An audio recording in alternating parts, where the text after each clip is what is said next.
আসসালামু আলাইকুম ভিউয়ার্স, ডব্লিউকেনিটিকে আপনাকে জানাই স্বাগতম। ভিউয়ার্স, দীর্ঘ ৩ মাস পর আজকে নতুন একটি ভিডিও নিয়ে হাজির হলাম। এই ভিডিওতে আমি দেখিয়ে দিব কিভাবে গুগল ড্রাইভে আপনি নিজের ছবি বা যে কোনো ধরনের ছবি আপনি কিভাবে আপলোড করবেন। নতুন একটি ফোল্ডার ক্রিয়েট করে সেই ফোল্ডারের মধ্যে কিভাবে আপনি যে কোনো ধরনের পিকচার আপলোড করে রাখবেন। আজকের এই ভিডিওতে আমি সেই বিষয়টিও শিখিয়ে দিব।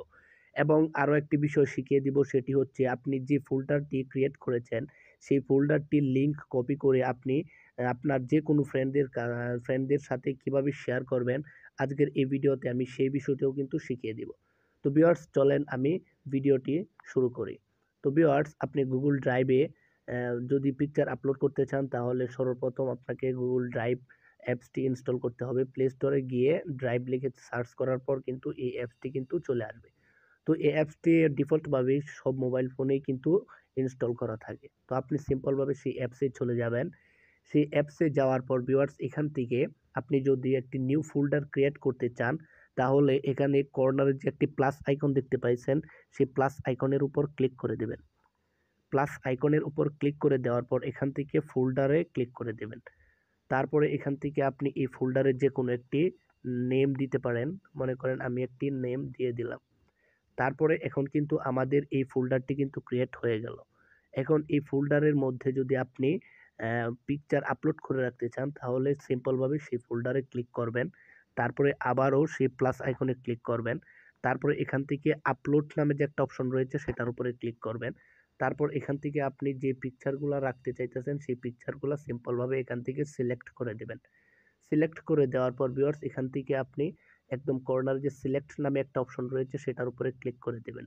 ক্লিক করে দেওয়ার পর ভিউয়ার্স দেখবেন কিছুক্ষণের মধ্যেই কিন্তু আপনার সেই পিকচারগুলা এই ফোল্ডারের মধ্যে আপলোড হয়ে গেছে। এভাবে কিন্তু আপনি যে কোনো ধরনের পিকচার এখানে কিন্তু আপলোড করে রাখতে পারেন। সেটা হতে পারে আপনার শত শত পিকচার কিন্তু এখানে আপলোড করে রাখতে পারবেন। আম, শুধু আপনার নেট স্পিডটা যদি ভালো থাকে তাহলে খুব তাড়াতাড়ি দেখবেন এখানে আপলোড হয়ে গেছে।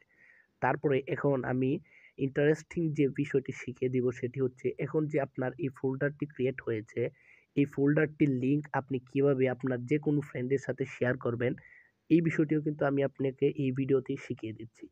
তো ভিউয়ার্স, আমরা যদি এখান থেকে যে একটা থ্রি ডট মেনু রয়েছে সেটার উপরে ক্লিক করি তাহলে এখান থেকে যে কপি লিঙ্ক নামে অপশনটা রয়েছে এটার উপরে যদি ক্লিক করি তাহলে যে কপি হবে সেই কপি যদি আপনি আপনার ফ্রেন্ডদের কাছে শেয়ার করেন, আপনার ফ্রেন্ড কিন্তু সেই কপিতে ক্লিক করে কিন্তু খুব সহজে কিন্তু আহ, দেখতে পারবে না। আপনার যে পিকচারগুলো আপনি আপলোড করেছেন সেই পিকচারগুলো কিন্তু দেখতে পারবে না। তো ভিউয়ার্স, এটাকে কিন্তু আপনার একটু কাস্টম করে নিতে হবে, কাস্টমাইজ করে নিতে হবে। এই ফোল্ডারটিকে আপনি নতুন করে একটি কপির লিঙ্ক একটি এই ফোল্ডারের একটি লিঙ্ক কিন্তু আপনার কাস্টমাইজ করে নিতে হবে।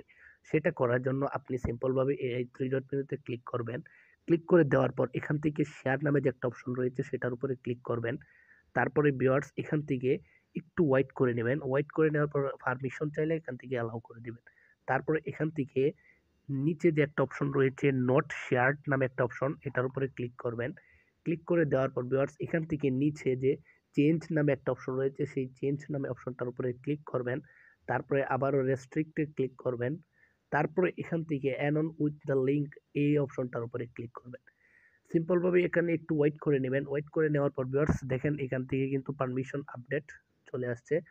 তো এখন কিন্তু আপনি খুব সিম্পলভাবে আপনার এই লিঙ্কটা কিন্তু আপনার ফ্রেন্ডদের যে কারোর সাথে কিন্তু আপনি এখানে শেয়ার করতে পারবেন। ভিউয়ার্স, এখানে দেখতে পাইছেন যে আমার এই কর্নারে কিন্তু একটি আইকন চলে আসছে। এখন যদি আপনি এই লিঙ্কটি কপি করে আপনার যে কোনো ফ্রেন্ডদের কাছে শেয়ার করতে পারবেন। লিঙ্কটি কপি করে আপনি হোয়াটসঅ্যাপ, ইমো, মেসেঞ্জার যে কোনো ধরনের সোশ্যাল মিডিয়া থেকে কিন্তু আপনার যে কোনো ফ্রেন্ডদের সাথে এই লিঙ্কটি কপি করে শেয়ার করতে পারবেন। তারপরে আপনার ফ্রেন্ড সেই লিঙ্কের উপরে ক্লিক করলেই কিন্তু আপনার এই ফোল্ডারের যে কোনো যে পিকচারগুলো রয়েছে সেই পিকচারগুলো কিন্তু দেখতে পারবে এবং কি সেই পিকচারগুলো কিন্তু আপনার ফ্রেন্ড ডাউনলোডও করতে পারবে। তো ভিউয়ার্স, এই ছিল আজকের ভিডিওটি যদি ভালো লাগে তাহলে অবশ্যই কমেন্ট করে জানিয়ে দিবেন আপনার কাছে কেমন লাগলো। এবং আপনি যদি এই চ্যানেলে নতুন হয়ে থাকেন তাহলে অবশ্যই চ্যানেলটিকে সাবস্ক্রাইব করে পাশে থাকা বেল আইকনটি বাজিয়ে দিবেন।